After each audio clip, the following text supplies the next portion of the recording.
Hello everyone, હું શ્રુતિ પાઠક આ ગુજરાતી સ્ટુડિયોમાં આપ સૌનું હાર્દિક સ્વાગત કરું છું.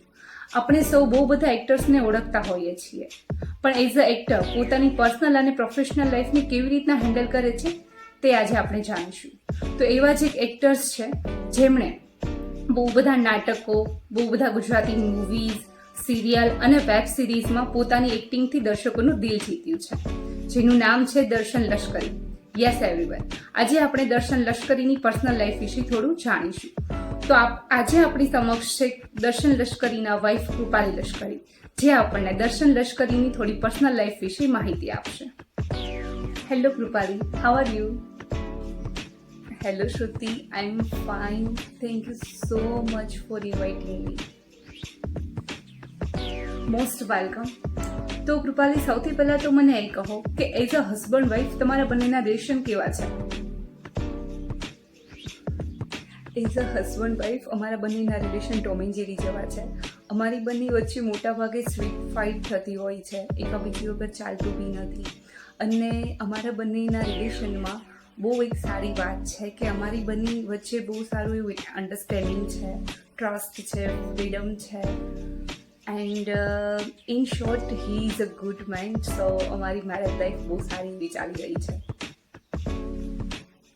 ઓહ વાવ, ગુડ. તો એક એક્ટરની વાઇફ હોવું એ તમારી માટે કેવું સાબિત થયું છે? Is it a good thing or a bad thing?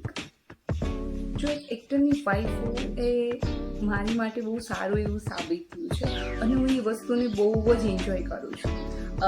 મારું બહુ મોટું ફેમિલી છે અને મારા ફેમિલીમાં દૂર દૂર સુધી કોઈ એક્ટર નથી. જ્યારે મારા કોઈ ફેમિલી મેમ્બર અથવા મારી ફ્રેન્ડનો ફોન આવે છે અને એ પૂછે છે કે હાય, તું શું કરે છે, ક્યાં છે આજકાલ, અને શું કરે છે તારા હસબન્ડ, ત્યારે મને એ વસ્તુ કહેવાની એટલી મજા આવે છે કે ના, આજે તો એનું શૂટ છે તો એ શૂટ ઉપર ગયા છે.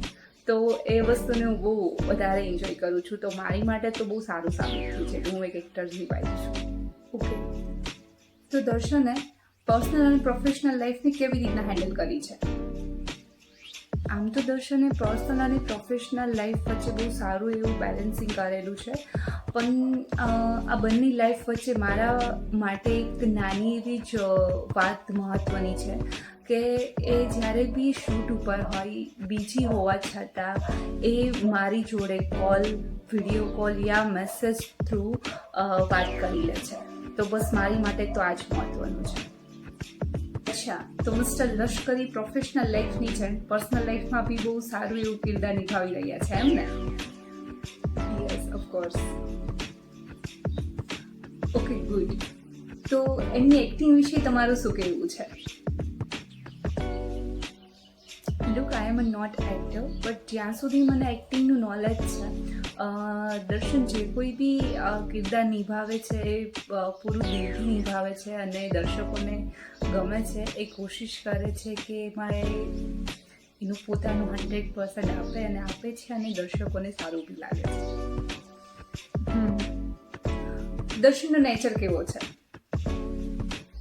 આમ તો દર્શનનો નેચર બહુ સ્વીટ છે, બહુ સ્વીટ નેચરના છે, પણ જ્યારે ઝઘડો થાય અમારી બંને વચ્ચે તો સોરી હું જ કહું છું. એનો વાંક હોય તો બી હું સોરી કહું છું, મારો વાંક હોય તો બી હું સોરી કહું છું. અને એ બહુ ગુસ્સો નહીં કરતા, મને બહુ જલ્દી ગુસ્સો આવી જાય છે. અને જ્યારે સેટ ઉપર હોય છે તો એ નાના હોય કે મોટા હોય, બધાની સાથેનું બિહેવિયર એનું બહુ સ્વીટ હોય છે. અધર એક્ટર્સ હોય કે પછી સ્પોર્ટ બોય હોય, લાઇટમેન હોય, ડિરેક્ટર હોય, પ્રોડ્યુસર હોય, બધાની સાથે બહુ સ્વીટલી વાત કરે છે અને બહુ સ્વીટ એનું બિહેવિયર હોય છે બધાની સાથે. એક ઇન્ટરેસ્ટિંગ ક્વેશ્ચન પૂછું છું તમને કે જ્યારે દર્શન કોઈ રોમેન્ટિક સીન કરે છે ત્યારે તમને કેવું ફીલ થાય છે? I feel like jealousy. Seriously, હું જ્યારે એને મૂવીઝમાં કે પછી સિરિયલમાં, ટીવી ઉપર, ઘરે જ્યારે હું એને રોમેન્ટિક સીન કરતા જોઉં છું તો સિરિયસલી મને તો બહુ જલન થાય છે. અને ઓબ્વિયસલી હરેક વાઈફને જલન થવી બી જોઈએ. ઓ યસ, એક વાઈફને જલન થવી જરૂરી છે. દર્શન સૌથી વધારે કોને લવ કરે છે? એટલે કે તમને કે તમારા સાસુમાને? સૌથી વધારે લવની વાત કરું તો એ લિસ્ટમાં હું અને મમ્મીજી એટલે કે મારા સાસુમાં અમે સેકન્ડ નંબર ઉપર આવે છે. ફર્સ્ટ નંબર ઉપર તો કોઈ બીજું જ છે. ઓહ, તો જલ્દી જણાવો મને કે એ કોણ છે. અને એ છે ક્રિકેટ. યસ, સિરિયસલી જ્યારે એને અર્લી મોર્નિંગ શૂટ ઉપર જવાનું હોય ત્યારે રાત્રે મને કહીને સૂવે છે કે સવારે મને અર્લી મોર્નિંગ જગાડશે. કેટલા અલાર્મ વાગશે, હું કેટલી વાર જાગીશ પણ નહીં જાગે. પણ જ્યારે એ ઘરે હશે, શૂટ ઉપર નહીં જવાનું હોય ત્યારે સવારમાં 5:30 એના કેપ્ટનનો કોલ આવશે ને ભેગા જ જાગી જશે. તો યસ, ઓબ્વિયસલી સૌથી વધારે લવ અને લાઈક તો એ ક્રિકેટની જ કરે છે. હું ને મમ્મી તો સેકન્ડ નંબર ઉપર આવીએ છીએ. લાઈફમાં વાઈફ કરતાં પણ વધારે ઇમ્પોર્ટન્ટ ક્રિકેટ હોય છે. એક લાસ્ટ ક્વેશ્ચન, સડનલી કોઈ તમને દર્શન માટે સોંગ ગાવાનું કહેશે તો તમે કયું સોંગ ગાશો? Oh, I can do it. Please, હું જરાય સારી સિંગર નથી. પ્લીઝ ટ્રાય તો કરો, મારી કરતાં તો સારું જ ગાતા હશો. આમ તો હું સિંગર નથી, પણ સડનલી અગર મને દર્શન માટે કોઈ સોંગ ગાવાનું કીધું તો મારા મનમાં એક જ સોંગ આવશે. And I like this song.